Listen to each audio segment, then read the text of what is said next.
Well, Your co-host. hi everybody. I think Jim is back on now, Jim Cruickshank. So Jim and I play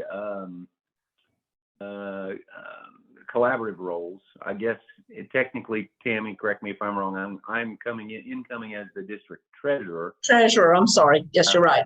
And Jim Cruickshank is the chair of the finance committee for the district. So the brains behind the operation is Mr. Cruickshank, having served in his capacity for much longer than I have. So I serve on the finance committee too, but Jim's been around and doing this longer than I have. And I think he's also been a club treasurer in the past, which despite my many duties in Rotary, I've never actually personally been a club treasurer. I've done just about every other job except for that, believe it or not, even though I'm a banker. So I'm a member of the Denver Lake Norman Rotary Club and have been for many years. Been in Rotary now for 22 years, and we're happy to be with you this afternoon. And I just won't take any more of Jim's time because he's got a lot of good information to share with you treasurers about your upcoming duties. So I'll kick it over to him. Thank you. Okay, so let me go ahead and say, if you haven't already, go ahead and mute yourself. Also, I want to do a little housekeeping too while we're coming in. Reminder that Sean Gibson, who will be your new DGE as of July 1, will have his spring assembly at the district conference next year. So this very training that you're doing right now, next year is going to be done at district conference. So make sure that your club officers are aware that they will need to attend the district conference, and the dates for that conference is April 21st through the 23rd, 2023, and it's going to be at the Marriott in Columbia, South Carolina. So let me tell you a little bit about Jim Cruickshank. He is a retired healthcare executive and currently involved with the Rotary Club of Pisgah Forest as treasurer. He also sits on the board of the Cindy Platt Boys and Girls Club of Transylvania County in the position of vice chair. Prior to his retirement, he served as the chief executive officer for several hospitals, primarily in the state of Florida, over a 38-year career in healthcare. His background also includes financial management, serving as the CFO in healthcare institutions as well. He received his undergraduate degree in business administration from the University of South Florida in 1978 and his master's in business administration from St. Thomas University, Miami, Florida in 1987. He is a retired certified public accountant and certified management accountant. He was born in Starkville, Mississippi, and raised in Plant City, Florida. He is married to Rose for 38 years and have two grown children, Tanya, 34, and Scott, 33 years of age. Rose and Jim enjoy traveling and cruising, and he personally enjoys running, biking, woodworking, scuba, diving, and golfing. He moved to Transylvania County full-time in 2012 and thoroughly enjoys the mountains. Besides his hobbies, he loves being involved in the community and currently serves on the Equalization Review Board at the County Tax Office. He's chair of the board of the Boys and Girls Club of Transylvania County, a board member and treasurer of the Transylvania Economic Alliance, and as a precinct official during election cycles. So, my goodness, what qualifications you have there, Mr. Jim. So we're going to turn it over to you, and thank you so much. And if Connie can pull up the slides, we'll jump right into it. And if you have any questions, just shoot a message, and if Tammy or Connie will shout out to me, we'll try to answer them as we go. Otherwise, we'll get them at the end. And I'm going to move along pretty quick. And Connie, I'm going to let you do the slideshow because I don't have access to it on this iPad. So if you begin the slideshow, and I'll just kind of tell you when to move on. Okay, right now I should have keeping the track of the numbers should be up. Is that what everyone's seeing right now? Yep. Okay. Yes. And then you just say advance, and then I'll move it forward. Okay, great. And this is usually how I'm greeted when I walk into the board meetings every month by my fellow board members at our Rotary Club, but maybe you don't have quite the greeting that I usually get. Just read the treasurer's report, would you, Jim? Okay, Connie. Learning objectives, just hit and I'll bring them right up. Understanding your roles, how to create a budget, and we're going to quickly overview the DAC-DB finance module for those that don't have it or maybe thinking about changing. I was on QuickBooks for a number of years. I've used both desktop and I have used the online version. And our club is now, as well as the district, using the finance module out of DAC-DB. So next slide. Your roles, what do? Well, you manage the club funds. The club is going to look to you, especially the president, during his or her year.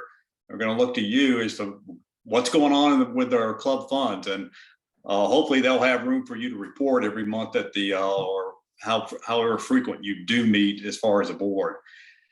Also, collecting the funds and submitting dues and fees. When I say submitting dues and fees, obviously the district and the RI dues and any fees that you may collect. Some clubs collect for the foundation and some other type of events, whatever. So you're also kind of responsible for those as well. Okay.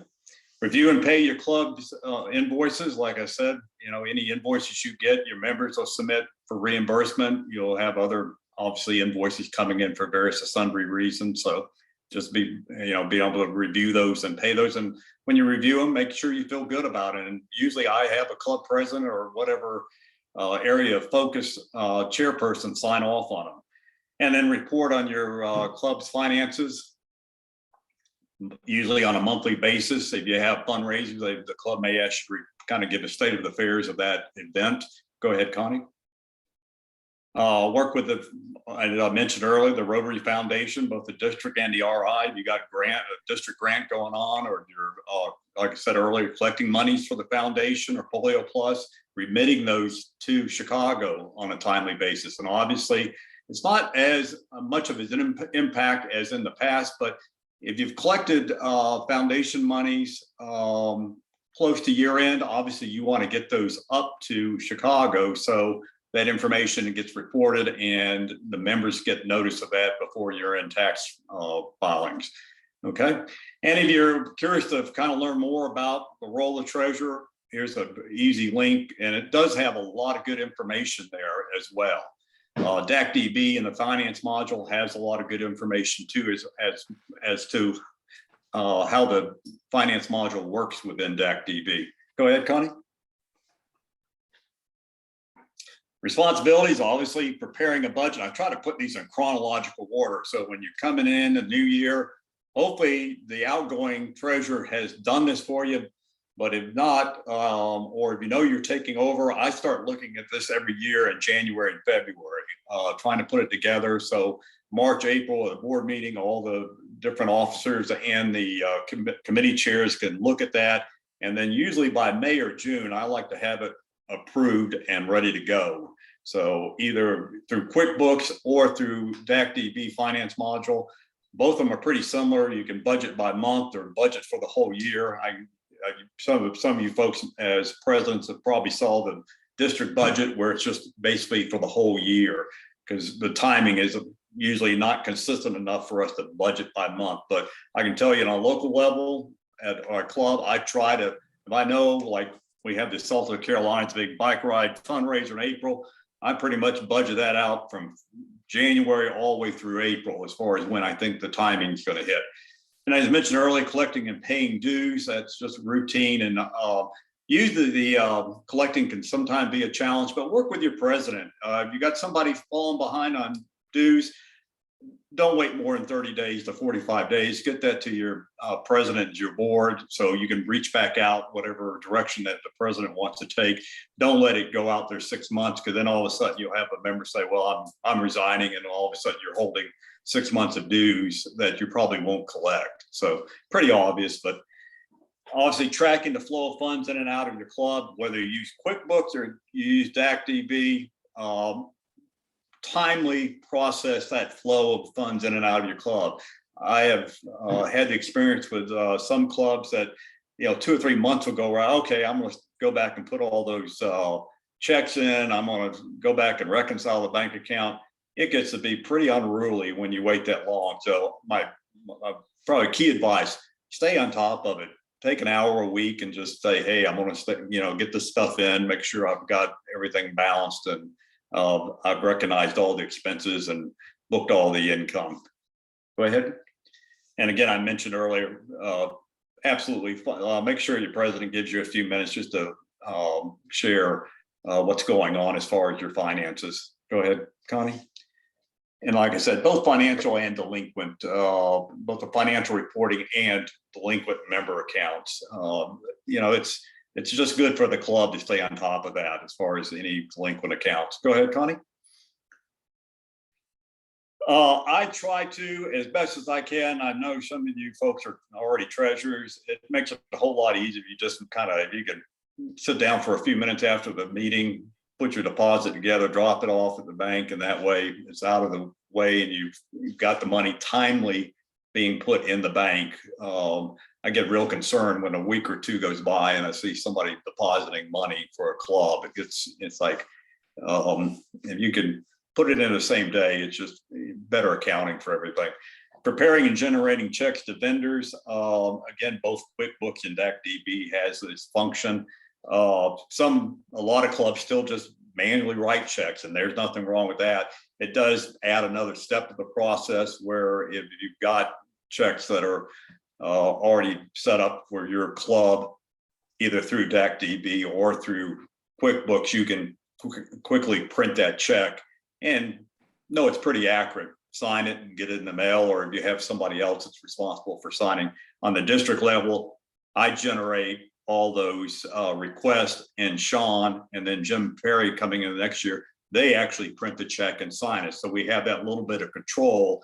They're checking up on me to make sure I got the information in there right. I'm checking up on them to make sure we got the folks paid on time and getting it out. So I have access, as does the treasurer, to the bank account. So we always know, okay, yeah, that check went out, individual cashed it, so just good checks and balances. But on the club level, especially the small club level, segregation of duties get to be real small. So it's kind of like one person's doing a lot. So it's better just to try to get that generated and out the door as quickly as possible. Go ahead, Connie. Reconcile the bank statements. Again, timely reconciling the bank statements. And most clubs, you'll have an operating account, and maybe you might have a savings in the form of a money market account. If you stay on top of it weekly, as far as your deposits and writing checks, usually when you get that month-end statement from your bank regarding your accounts, you can quickly go in there and reconcile. And both DAC-DB and QuickBooks are pretty user-friendly as far as reconciling. So, but again, timely do it. I wouldn't suggest waiting 2 or 3 months to do this. It gets, like I said, a little unruly, needless to say. Go ahead, Connie. This is something we'll all do kind of infrequently, but if you have your accounts or your financials audited or reviewed by an outside CPA company, they might tell you they want some entries recorded, or you may just have something that needs a journal entry. But it should be very rare that you should have to record a monthly or a year-end journal entry. It's just unusual, but it does happen. Like I said, usually when the outside accountants say, hey, you need to set up these accounts, or you need to recognize this expense or whatever, or this adjustment to retained earnings. So just be aware of that. Go ahead. And obviously provide your income statement and balance sheet to your outside firm that will be preparing your 990. Some of the clubs are small enough that you can actually file a postcard as far as 990. But most of our clubs, especially if you have fundraising functions during the year, your revenues are at such a level that you don't qualify for the postcard. So, but if you do, super. If you don't, just get that out to them timely. So you've got 120 days, I believe, after year end to get that filed. So we all end on June 30th. So the middle of October, that should be filed. But if you get your books closed June 30th, get it to the accountant within 30 days, or your outside firm in 30 days, they can easily have it done for you. But this is definitely something you don't want to wait or miss a couple of years, because you do not want to deal with those friendly folks from the IRS or try to go back and grovel or so, especially you have, and some of you, I know some of you have not a not-for-profit organization, charitable organization attached to your club. That's just an absolute, you've got to get that into IRS to maintain that 501c3 status. Do not dally, please. Go ahead, Connie. Let's talk about preparing a budget. I mean, let me stop right there. Any questions, kind of an overview, or anybody have any comments or anything on the chat, Connie or Tammy? Not seeing anything on the chat at this point. I do have a question though, Jim, when you were mentioning, you know, filing all of these reports in your 990s, will you talk about what to do with your final stuff at the end of the year? Do you have anything in your presentation about that? No, that's a great point. What I try to do, and we do it at the district level as well, Connie, is I have kept all the check stubs attached to all the receipts, and I have all the bank statements. The bank statements I download every month and keep them in a file under, obviously, Rotary Treasurer. So I can always go back and pull those or send those electronic copies to an outside accounting firm or somebody doing if they want that information. But as far as the check stubs, I attach to those invoices, and I just keep a large folder by year, and they're numerically ordered and dated. So if you ever had to go back and try to find check number 4520, or if I wanted to go back and look at in February for some expense, the detail, I can easily go to that folder and pull it out. And then I usually put like 3 or 4 years of those in a, what do you call it, those little cases that you can. Storage, right? Storage cases, yeah. Yep. And the newer people would want to do that electronically. The younger folks. We did have a chat, and it's probably just a very big wild dream, which is, does DACDB Finance module actually produce a 990? No. The answer. Wouldn't that be nice? If you have, I can tell you, you have pretty simple books, and you definitely, if you don't have a 501c3 as part of your club, most clubs, like I said, you probably could file their own 990. They're really not that difficult. I just like to have an outside firm just double check me. It just gives me a sense of, okay, I've got everything, and if he or she picks up something, they'll let me know, and I can get it corrected in the books. It's kind of just a double check on me. But to your point on the other thing, yeah, you could scan those invoices and scan the stub of the check and keep it that way as well. Even with our large fundraiser, I really don't generate that many checks. And I know some clubs are larger than ours. We've got 60 members. We're considered a large club.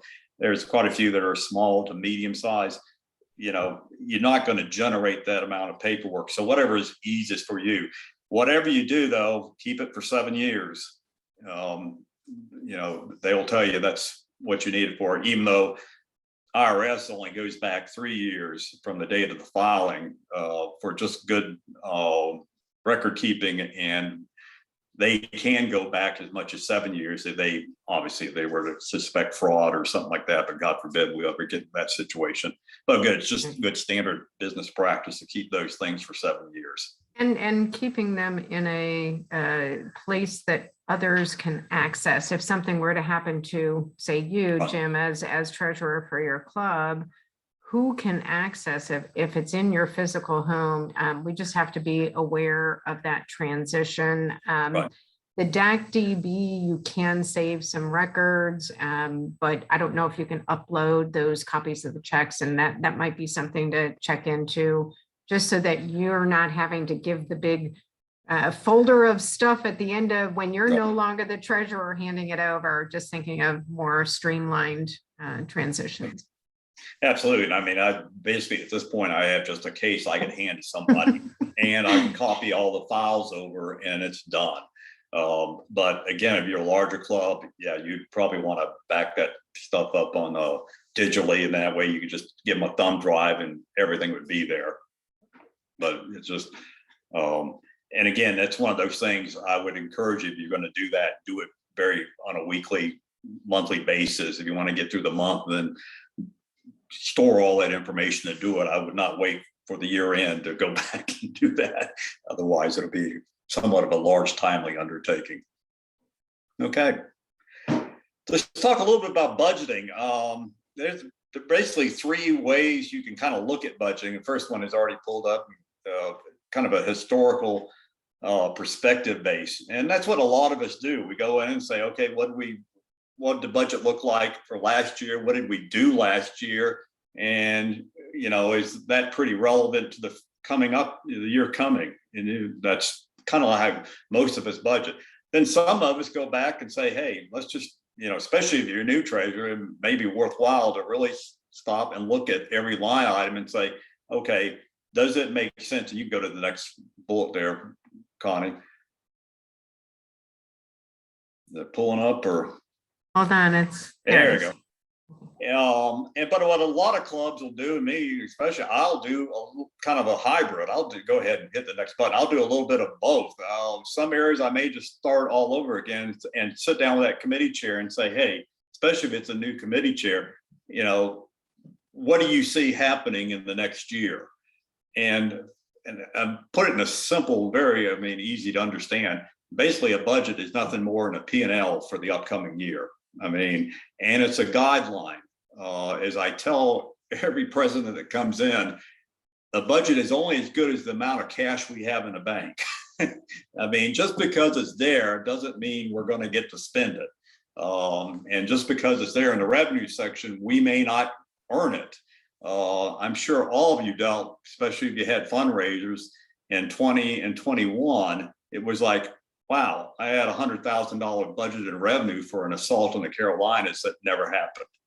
And then we're talking about deferring registration fees and all kinds of things. So again, a budget is only as good as what reality actually takes place based on what you have projected and what the club thinks will happen. So again, the key word there is strictly your best assumption at what you think will happen in the upcoming year. Go ahead, Connie.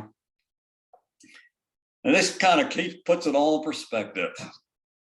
As that fictitious data and ludicrous assumption and wistful thinking they're all based on. But hopefully we do a little bit better job than that. But I think usually if you take your historical information, kind of make sure you've captured it, especially with what we're all dealing with the price increases. I watched food in our big fundraiser basically go up $3,000 this year over past years. It's amazing. So you just got to kind of look at it, make sure you feel comfortable with what may happen in the next year.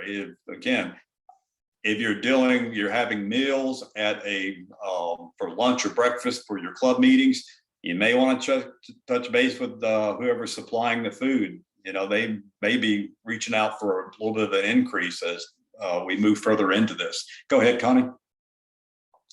What I did here is just share with you kind of some of the areas that I look at. And basically, if you look at your budget income last year and what you actually did last year, and it only may be through 6 or 8 months, and then see what kind of variance you have, and then okay, what do we expect anything different for next year?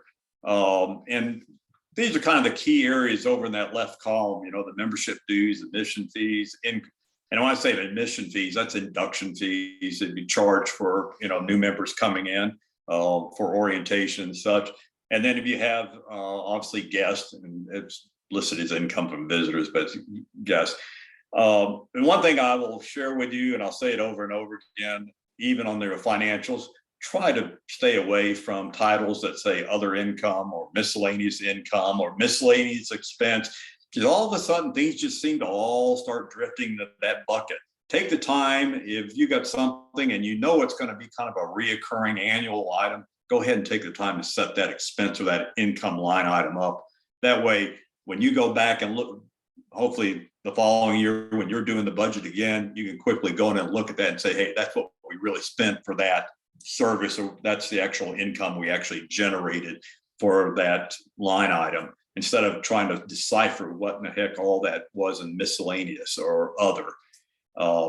Charitable, some clubs will actually break out fundraisers and things that are strictly charitable. Please don't confuse this with your 501c3.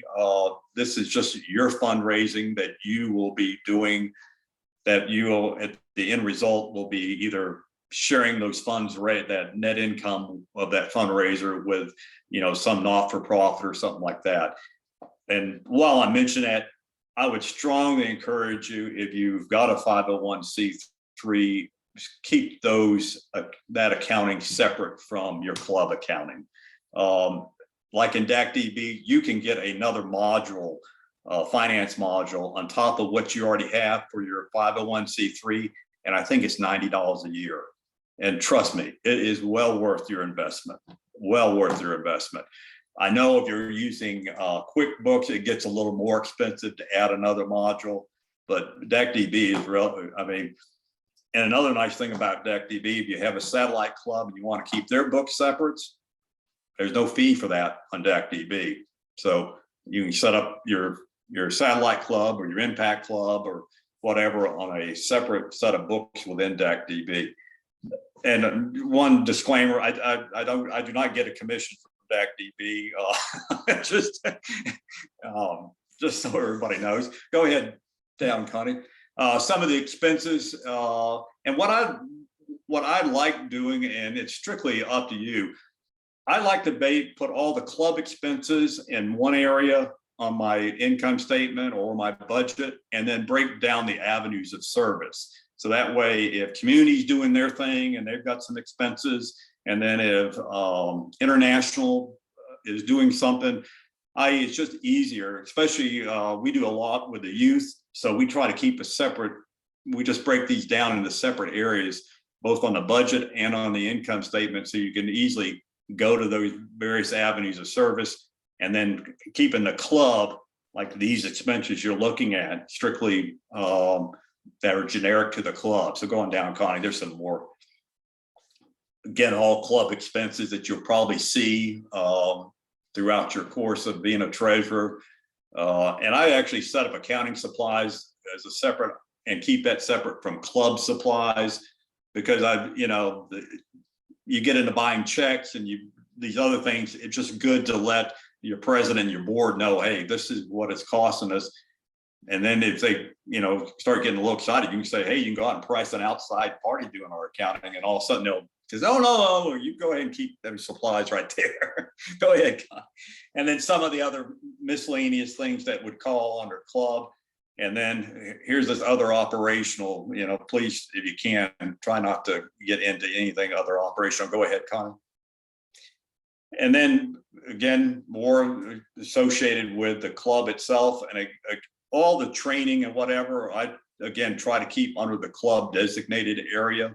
So I think that's relative to the club. I think, if your club's vibrant, really moving, you want them to get out, get president-elect training, you want training for your, get them to the district training, to RLI training, what have you. Pets training, obviously. And then we separate out, dues and subscriptions, liability, what have you. The council legislation, usually that's rolled into your RI dues, and I do not break it out, but on this example, they did. Go ahead, Connie. And then here are the committee's expenses. You can actually break out the different committees. And, under, say, public relations, you may have 6 or 7 categories of expenses under public relations. It's just strictly how you want to set it up, that works for you, that you can go back and look at and feel comfortable about reporting to your board. Go ahead, Connie. And then here's all your other type of expenses, donations to the Rotary Foundation. Our club, the Piscataway, we actually collect $25 per quarter. I bill that to the members. I collect that, and then at the end of the quarter, I remit all those to either the Rotary Foundation's the way of Polio Plus or the annual fund or whatever. And there are some members that just like to pay directly through direct. I would love if the club in its entirety used Rotary Direct, but it's one of those things that were set up years ago. The members are real comfortable; they like it, so it's like, one of those things you're not going to fall on your sword. They're all paying, and it's all going to a great cause. So I'm not going to make it. We got to stop doing this. We're going to do Rotary Direct. So hopefully over time, we'll get more members. We'll get on Rotary Direct. But right now, a lot of clubs do collect for their members and then remit to the foundation. Go ahead, Connie.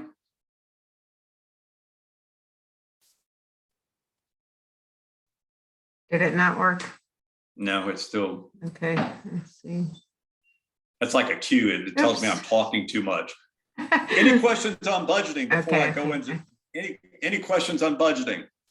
There was one, and I think it's more of a general one, and maybe you'll talk about it in a little bit, which was about best practices for expense reimbursements for when you have people in your club attending various events.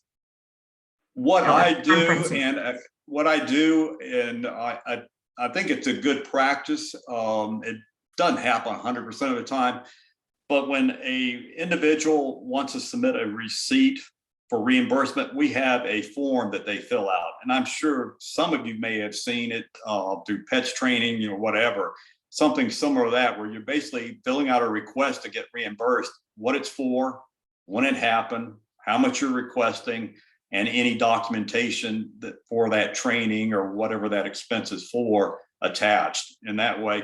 And if it's for me, I always have the club president sign off on it. So if you're doing it, if you've got a member and it's something the president's approved, I let them submit it to me and I sign off on it. But it's somewhere in the board minutes or somewhere somebody's approved that individual is going to, incur that expense, whatever. But yeah, and it doesn't have to be super elaborate. It just, you got to have, they're requesting this money to be reimbursed. What is it for, and is there any support that you can attach to it? Right, that way, which is so much better than just getting, somebody hands you a receipt and says, here, give me the money back. I spent this money. Yeah. And then the other thing I'll say adding to it is the optics of it. My husband is the treasurer of our club. If I incur an expense, I always make sure that somebody else signs that check. I never want to get a check that is signed by my husband, because I don't want 5 years from now somebody saying, why did Rick give Connie a check? So if you've got any family, I know a lot of clubs have a lot of people in it, but it's always good to have another person sign off on that. Absolutely. Yeah, when in doubt, unless there's a situation with the president and her spouse, I always have the president sign it. Even if I have a question on something that is not even related, a relative or whatever, it's just always a good practice to get that next higher level to sign off on it. And having the detail, because it may be simple if somebody just wants to know what that was for. And like you said, Connie, if you turn in a gas receipt for $82.12, what was that for? Why are we paying for your gas 3 years ago? And it doesn't sound all that troublesome, but 3 years pass, it's like, why are we paying for Connie's gas? Oh, because she was driving around in a SAG vehicle following all these bike riders in a big fundraiser. That's why. But anyway. Okay. Jim, somebody also wanted to know if you can email the treasurer worksheet to all the attendees. Absolutely. And actually, you can go to that website that I put in there at the very beginning in Rotary, but I'll be glad, or I can download it in a fillable form and send it out to everybody, or whoever's in attendance today. And I can do that for you, Jim. Just send it to me, because I'll have the access to the list. Okay. And I talk about the DAC-DB finance module more so for clubs that may not be using anything. Okay, but if you're using QuickBooks, either desktop or online, and you're comfortable with it, again, I'm not getting commissions from DACDB. I used the desktop QuickBooks for many years. But after looking at the finance module and a couple of key, and I'll go into it as we go through the project, a couple of key interfaces, it just makes life a whole lot simpler, especially if you are a new treasurer coming in. And with one proviso, if you are going to go to DACDB or you're going to transition from QuickBooks to DACDB Finance Module, I would strongly encourage you to do it July 1st. So it's at the beginning of the year. You can easily, basically all you're doing is transferring your balance sheet balances. I mean, because you've already closed your income statement, it's rolled into your balance sheet, and that's the only items you're setting up. You don't have to worry about, yours truly waited till August and transferred everything. And then I had expenses direct, and income and all kinds of, I'm a glutton for punishment. I just wanted to see if I could make it balance. So that's all. But do yourself a favor. You're going to do it July 1. It makes it a whole lot easier. And DACDB is always having kind of specials, discounted rates and whatever, trying to encourage more people to obviously get on DACDB. But meanwhile, go ahead. This is just strictly an overview. I'm okay. And of course, I'm sure if you've looked at your club or you looked at the district website, you've seen over there where it said either club finance or district finance. That's just actually the link into, if you subscribe to the finance module, how you would get into it. Go ahead, Connie. They streamlined the invoicing process. And when I say invoices, these are your members' bills. They're dues bills. It interfaces directly with DACDB and your club as far as all your members, what they're, how they're set up, and you can actually set up the charges based on their, if you have a different fee, if a member goes on leave of absence, or if you have a different fee for your rule of 85 member, whatever, you can actually set it up and it'll remember that. So when you go to send out invoices, it's pulling those members in from DACDB. You set up the charges, it automatically links everything together, and boom, you turn around, use Pmail and send it out to everybody, all on DACDB.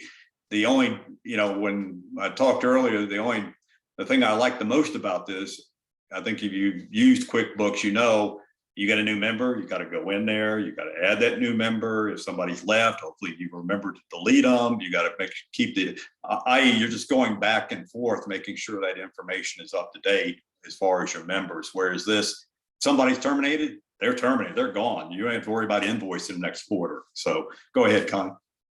Like I said, linking to the tenants module, you can actually link it to the tenants module. So if you set the billing up, like on a rule of 85, that when they're there, you're going to charge them $5 for the breakfast or $5 for the lunch, it'll automatically go back and capture that information and bill that member.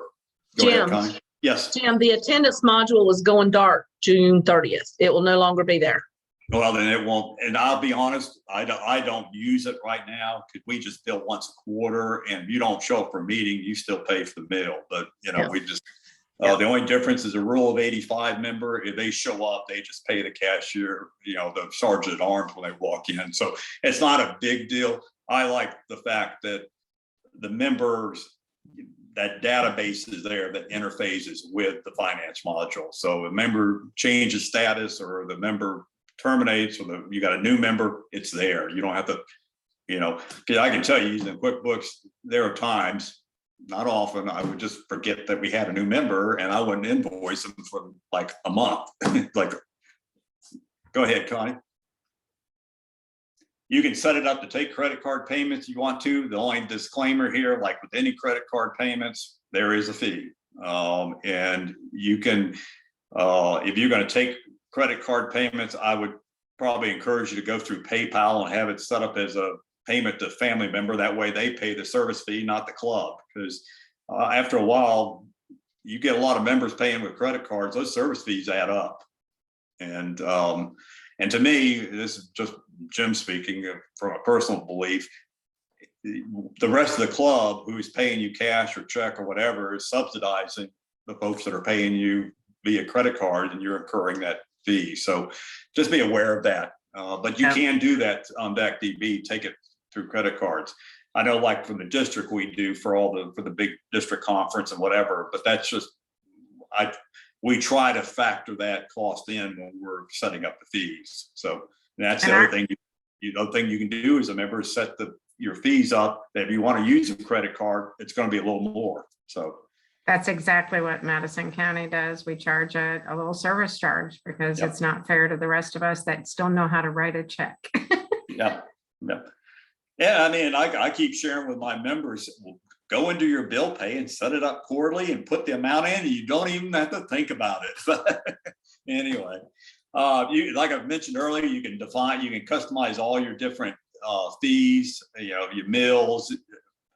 If you're collecting for RI, for the foundation, you can set those fees up. They give you the ability to set it up various different ways. So, and I'm not going to go into all that, but it is, I have to admit, pretty slick.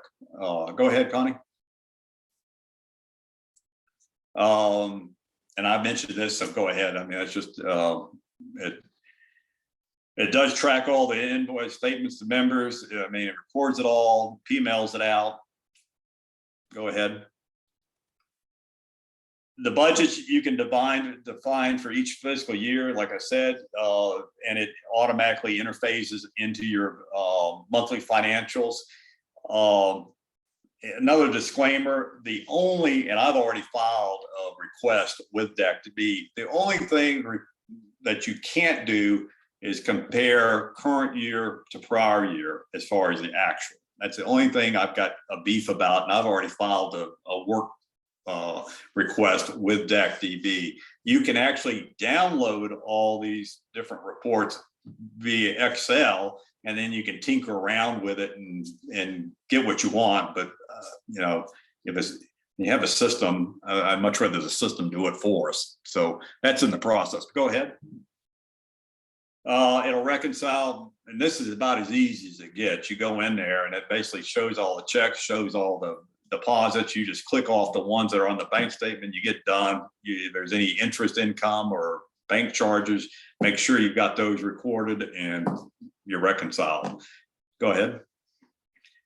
Like I mentioned earlier, the check printing is about as easy as it can get if you do have pre-printed or standardized checks, and it basically uses a QuickBook format, and it downloads it into a downloadable Word file and prints the check. So pretty easy. Go ahead.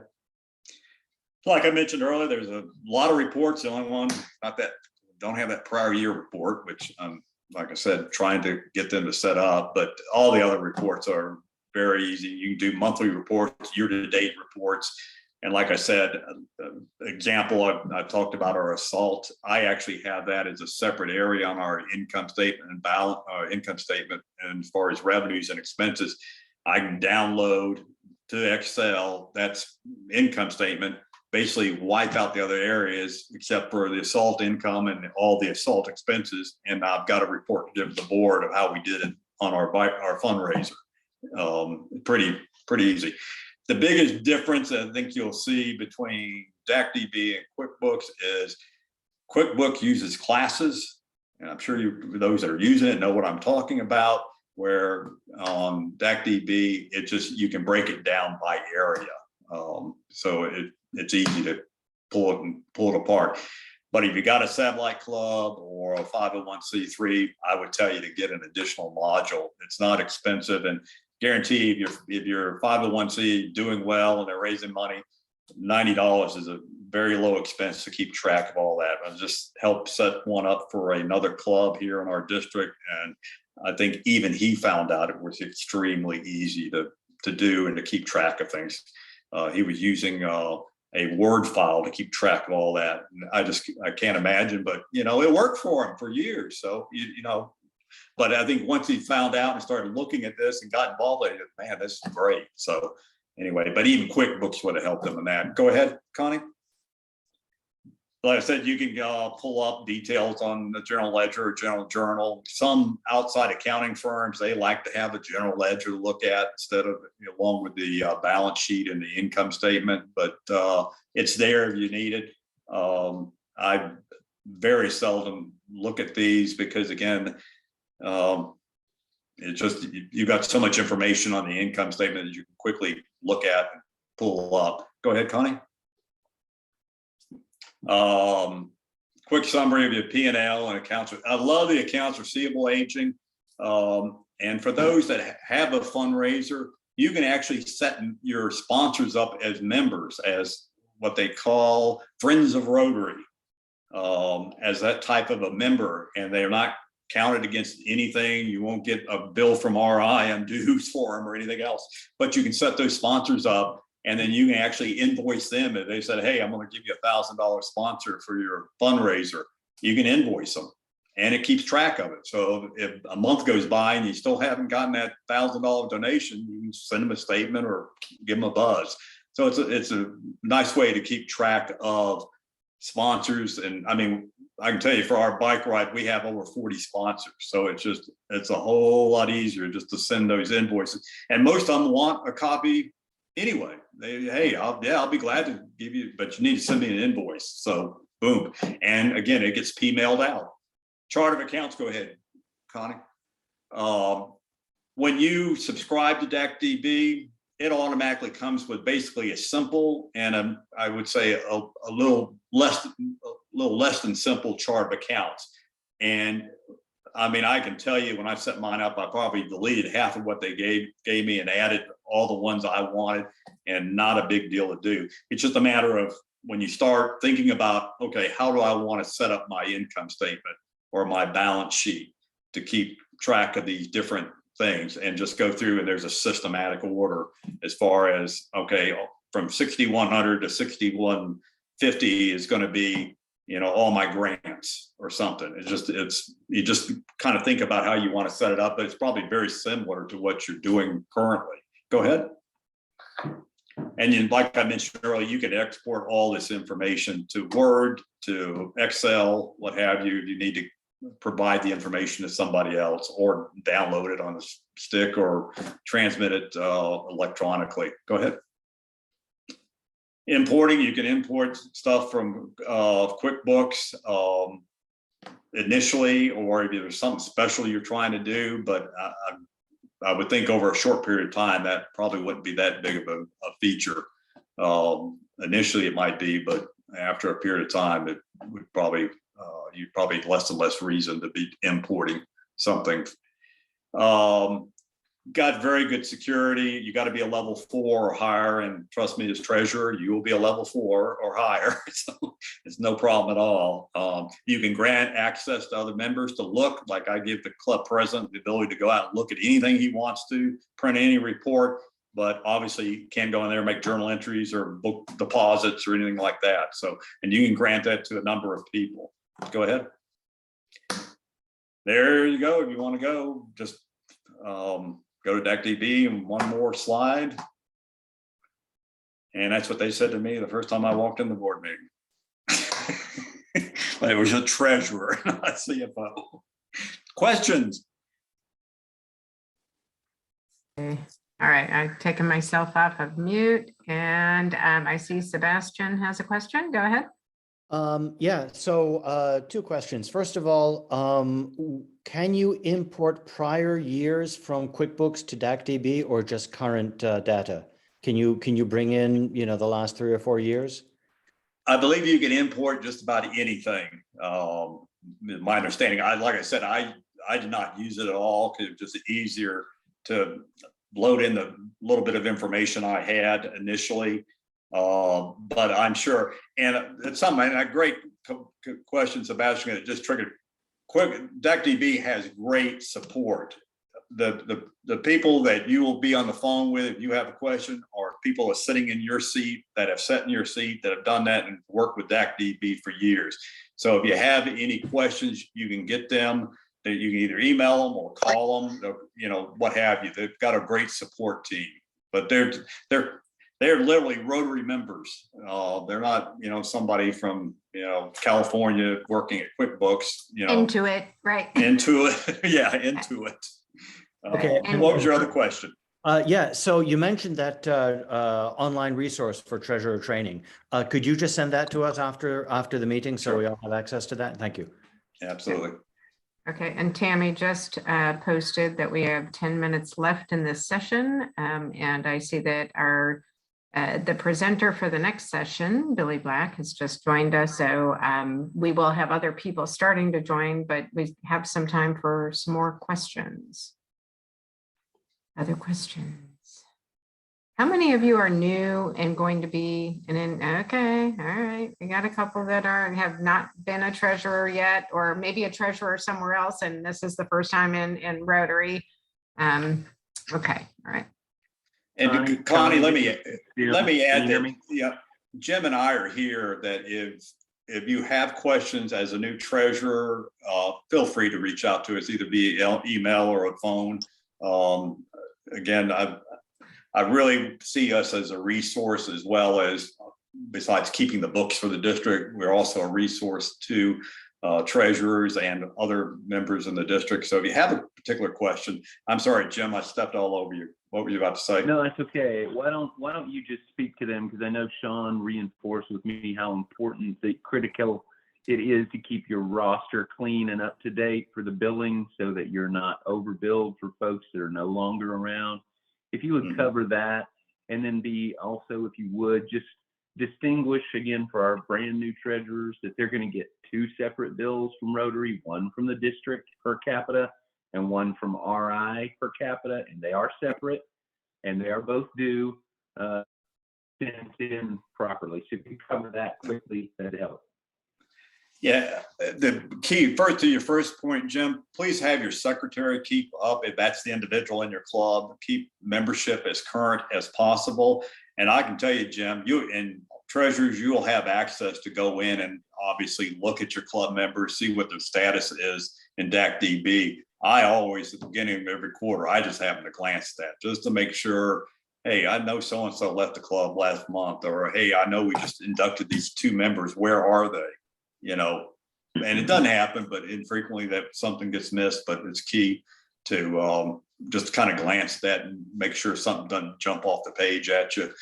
To your other point, you will receive, and usually the president gets, without a doubt, the president will get the invoice from both the district and RI.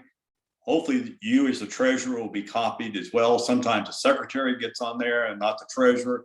But reach out to your president at the beginning of July and say, hey, if you get an invoice from either the district, which will be coming from Jim, or from RI, and it's usually about mid-July, you'll get that invoice from, or mid-January. And again, you're going to get one from district in July, and one in January. Then you're going to turn around and get one probably mid-month July, mid-month January from RI.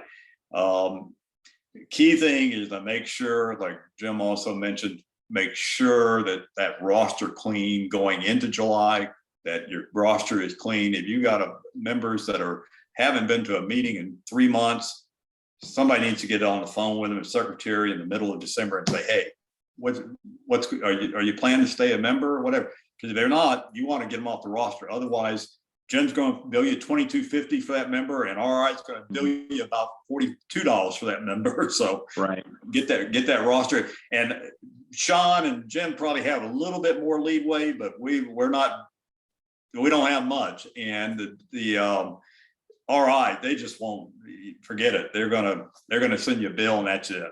I mean, if you've lost 4 members, you're going to pay for 4 members. Those 2 dates for you treasurers, those 2 dates per year to be careful that you got it clean is by June 30th and by December 31st, because right. Things start on July 1st. And those billings come out 1st of July and 1st of January. So make sure that you've got those rosters clean and get your deadheads off of there so that you're not billed for them. You're very unlikely to be collecting from them at that point because they're probably not paying a bill if they're not showing up. So there's no point in getting billed for them. There's a question in the Sometimes the chat. treasurer- There's a Yep, question in the chat from Ann. It says, in DAC/DB, if several years have not been closed out at year end, how will I correct that situation? I can verify, but what you'd have to do is go back, enter the correct date, and then close it. It'd be June 30th, whatever that year was, and then close that set, and then you just go to the next year and close it. That's because it's going to go by dates. It's going to go back and look at every date that you're closing. Say I'm closing June 30th, 2021. It's going to go back a year and close everything to that. And then you go to the next year and close again, but you just update it to June 30th the next year. It makes sense? If you know if you've done it in DAC/DB, you'll those people that are used DAC/DB will know exactly what I'm talking about. Yep, she said, perfect, thank you. Good. Okay, well, we are at 4 minutes till, and we got to close out this session, and then I'm going to turn the hosting over to Tammy so she can record the next session. So this will be available sometime in the next week on the district YouTube channel. We will send out the information so everyone knows how to access it, as well as the PowerPoint that Jim shared today. So we'll make sure that people have it.